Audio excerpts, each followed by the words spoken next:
Welcome friends. ज़िंदगी की कठिनाइयों से भाग जाना आसान होता है। ज़िंदगी में हर पहलू इम्तहान होता है। डरने वालों को नहीं मिलता कुछ ज़िंदगी में, लड़ने वालों के कदमों में जहान होता है। आइए शुरुआत करते हैं इस नए सेशन की। सामान्य ज्ञान के अति महत्वपूर्ण प्रश्नों के साथ आपका स्वागत है और चलते हैं पहले प्रश्न में। हमारा पहला प्रश्न है, प्रधानमंत्री किसान सम्मान निधि योजना किस तारीख से शुरू की गई थी? ऑप्शंस हैं 1 नवंबर 2017, 1 जनवरी 2018, 1 फरवरी 2019 और 1 अप्रैल 2020। तो जैसा कि आप लोग जानते हैं, प्रधानमंत्री किसान सम्मान निधि की योजना की घोषणा 1 फरवरी 2019 को की गई थी और इसकी जो पहली किस्त आई थी वो आई थी 24 फरवरी 2019 को गोरखपुर उत्तर प्रदेश से। अगले प्रश्न पे चलते हैं। अगला प्रश्न है, ओलंपिक 2021 में भारत के लिए स्वर्ण पदक किस खेल में जीता था? तो आप लोगों को पता होगा, जैसे कि गोल्डन बॉय नीरज चोपड़ा के द्वारा भाला फेंक में 85.58 मीटर में 7 अगस्त को भाला फेंक में स्वर्ण पदक जीता गया था। तो एकमात्र स्वर्ण पदक और कुल 7 पदक जीते थे 32वें ओलंपिक खेल में भारत ने, जो कि कहाँ पे हुआ था? वो ओलंपिक 2021 टोक्यो में। टोक्यो कहाँ की राजधानी है? जापान की राजधानी है। और भारत ने इसमें कुल 7 पदक जीते थे, 1 स्वर्ण, 2 रजत और 4 कांस्य पदक। स्वर्ण पदक मीराबाई चानू और रवि दहिया ने। जैसा कि आप लोग जानते हैं, मीराबाई चानू भारोत्तोलक की खिलाड़ी हैं और रवि दहिया कुश्ती के। 4 कांस्य पदक पीवी सिंधु, लवलीना बोरगोहन, बजरंग पुनिया और भारतीय हॉकी टीम ने 4 मिला के 4 जो है कांस्य पदक जीता था। तो क्यों ओलंपिक में जो उद्घाटन समारोह था, इसमें एमसी मैरी कॉम और मनप्रीत सिंह ध्वजवाहक थे और समापन समारोह में बजरंग पुनिया। शुभंकर इसका मिराई तोबा था। चलते हैं अगले प्रश्न पे। टोक्यो पैरा ओलंपिक 2021 में भारत ने कितने पदक जीते थे? टोक्यो पैरा ओलंपिक की बात की जाए तो इसमें भारत ने कितने पदक जीते? 19 पदक। भारत ने इसमें 19 पदक जीते थे। तो टोक्यो पैरा ओलंपिक 16वें क्रम के थे और इसका शुभंकर सोमेटी था। ध्वजवाहक उद्घाटन समारोह में टेकचंद और समापन समारोह में अवनी लेखरा। 5 स्वर्ण पदक कौन किसने किसने जीता था? अवनी लेखरा, सुमित अंतिल, मनीष नरवाल, प्रमोद भगत और कृष्णा नागर ने। अवनी लेखरा शूटिंग की खिलाड़ी हैं, Sumit Antil javelin throw, Manish Narwal shooting, Pramod Bhagat badminton और कृष्णा नागर बैडमिंटन। चलते हैं अगले प्रश्न पे। अगला प्रश्न है, पेगासस स्पाईवेयर किस देश में विकसित किया गया है? सही ऑप्शन होगा इजराइल। इजराइल में पेगासस स्पाईवेयर विकसित किया गया है।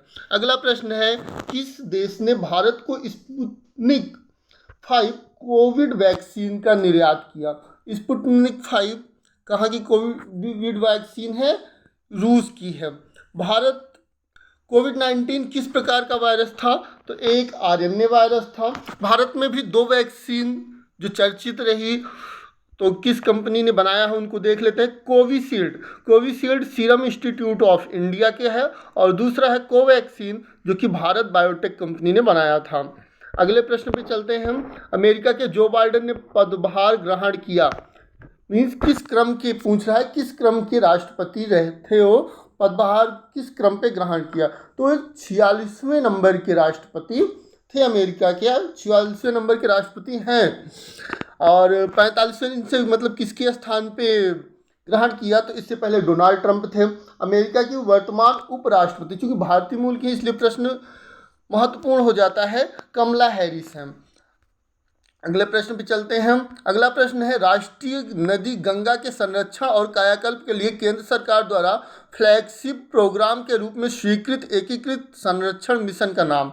गंगा एक्शन प्लान फेज 2, हर हर गंगे प्रोग्राम, सी ऑप्शन है नमामि गंगे और है गंगा एक्शन प्लान। तो इसमें करेक्ट ऑप्शन कौन सा हो जाएगा? करेक्ट ऑप्शन हो जाएगा नमामि गंगे प्रोग्राम। एक कुछ और योजनाओं की चर्चा कर लेते हैं। जैसा कि आप लोग जानते हैं, स्माइल योजना। स्माइल योजना उनके लिए है जो कि मतलब हाशिए पे खड़े लोग हैं, चाहे वो झोपड़ी पट्टी वाले हों या भिक्षावृत्ति वाले लोग हैं, उनके लिए सामाजिक न्याय एवं अधिकारिता मंत्रालय की है और सामाजिक न्याय एवं अधिकारिता मंत्री भारत के हैं डॉक्टर वीरेंद्र कुमार। दूसरी योजना है नमस्ते योजना, जो कि सफाई कर्मियों के लिए है। सफाई कर्मी जो कि गंदगी को हाथों से उठाते थे, अब उसके लिए मशीनों का उपयोग करने के लिए नमस्ते योजना शुरू की गई सरकार द्वारा। 14 जून 2022 को भारत गौरव योजना के अंतर्गत पहली प्राइवेट ट्रेन कहाँ से कहाँ तक प्रारंभ की गई थी, तो एक चली थी कोयम्बटूर से साईनगर शिरडी। पहला ऑप्शन सही होगा, कोयम्बटूर से साईनगर शिरडी। भारत की पहली ट्रेन किसके समय में चली थी, तो डलहौजी के समय 1854 में चली थी, मुंबई से ठाणे के बीच। भारतीय अंतरिक्ष अनुसंधान संगठन इसरो ने किस ठोस रॉकेट बूस्टर का स्थैतिक परीक्षण सफलतापूर्वक किया है, जो कि भूतुल्यिक उपग्रह प्रक्षेपण यान MK30 से S-200 रॉकेट बूस्टर का मानव रेटेड संस्करण है। तो इसका सही ऑप्शन हो जाएगा option A HS-200। HS-200 correct option होगा ISRO Indian Space Research Organisation के द्वारा, जिसके वर्तमान अध्यक्ष सोमनाथ हैं। भारत में राष्ट्रीय स्वच्छ वायु कार्यक्रम 2019 का है। राजस्थान सरकार द्वारा सर्वप्रथम स्माइल कब प्रारंभ किया गया, तो राजस्थान सरकार द्वारा स्माइल योजना प्रारंभ की गई थी 13 अप्रैल 2020 को। हाल में भारतीय स्टार्टअप पिक्सल ने मस्क के स्पेसएक्स फाल्कन 9 रॉकेट सहित अपने पहले पूर्णतः व्यावसायिक उपग्रह को लॉन्च किया है, जिसका नाम क्या है, तो इस व्यावसायिक उपग्रह का नाम है Shakuntala. Option number A correct है। ऑप्शन नंबर ए करेक्ट है। अगले प्रश्न पे चलते हैं। अगला प्रश्न है अग्नि 4 क्या है, तो एक ऑप्शन नंबर 1 करेक्ट है। इंटरमीडिएट रेंज बैलिस्टिक मिसाइल है अग्नि 4। नेक्स्ट क्वेश्चन पे मई 2020 में रामगढ़ विषधारी अभ्यारण्य में एक टाइगर रिजर्व में परिवर्तित कर दिया गया। यह अभ्यारण्य राजस्थान के किस जिले में है, तो यह अभ्यारण्य है राजस्थान के बूंदी जिले में, जो कि भारत का 52वां टाइगर रिजर्व घोषित किया गया है। भारत का 53वां टाइगर रिजर्व कौन सा है, तो भारत का 53वां टाइगर रिजर्व है रानीपुर टाइगर रिजर्व, जो कि उत्तर प्रदेश में स्थित है। किस रचना के लिए लेखक असगर वजाहत को व्यास सम्मान से सम्मानित किया गया है, तो इसका सही ऑप्शन हो जाएगा नाटक महाबली के लिए असगर वजाहत को व्यास सम्मान 2021 से सम्मानित किया गया था। भारतीय सेना ने हाल में किस देश के साथ राजस्थान में अपना संयुक्त सैन्य अभ्यास अल नज़ा, जहां भी अल शब्द आए वहां पे ध्यान दीजिएगा, भारत और ओमान के बीच अल शब्द।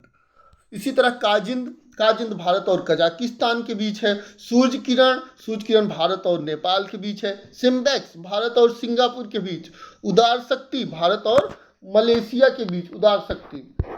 डार्कथन 2022 का आयोजन किया गया है। डार्कथन का आयोजन मीन्स किसने किया है डार्कथन का आयोजन, ऑप्शन ए है CBI means central bureau of investigation ने। दूसरा का है NIA नेशनल इन्वेस्टिगेशन एजेंसी ने।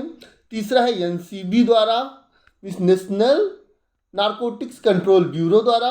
और चौथा है ISRO Indian Space Research Organisation द्वारा। करेक्ट ऑप्शन होगा इसका NCB द्वारा। प्रतिवर्ष वीर बाल दिवस कब मनाते हैं, तो वीर बाल दिवस मनाया जाता है 26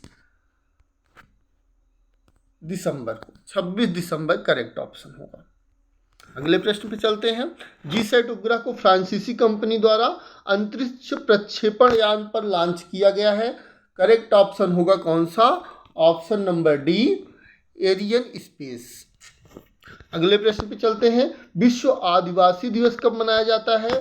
विश्व आदिवासी दिवस के बारे में पूछा है कि विश्व आदिवासी दिवस कब मनाया जाता है, तो विश्व आदिवासी दिवस मनाते हैं 9 अगस्त को। अगले प्रश्न पे चलते हैं। हर वर्ष विश्व तंबाकू निषेध दिवस निम्नलिखित में से किस दिनांक को मनाया जाता है।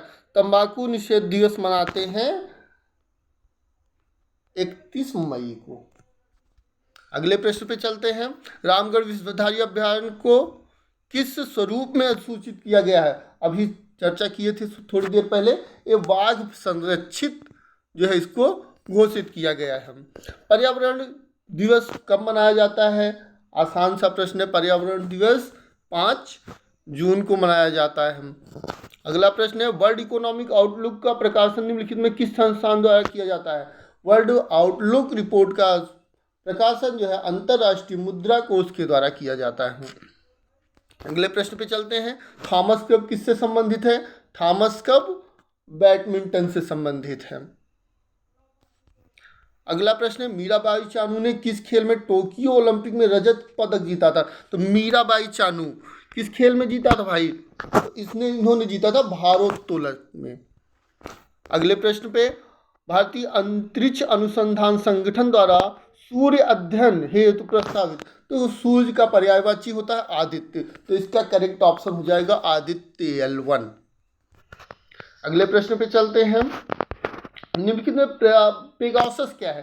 पेगासस एक जासूसी सॉफ्टवेयर है। पेगासस क्या है? एक जासूसी सॉफ्टवेयर है। ठीक है, जितने भी प्रश्न हम करा रहे हैं किसी न किसी परीक्षाओं में पूछे हुए प्रश्न हैं, और भविष्य में भी जो परीक्षाएं होंगी इसी आधार पे प्रश्न पूछे जाते हैं।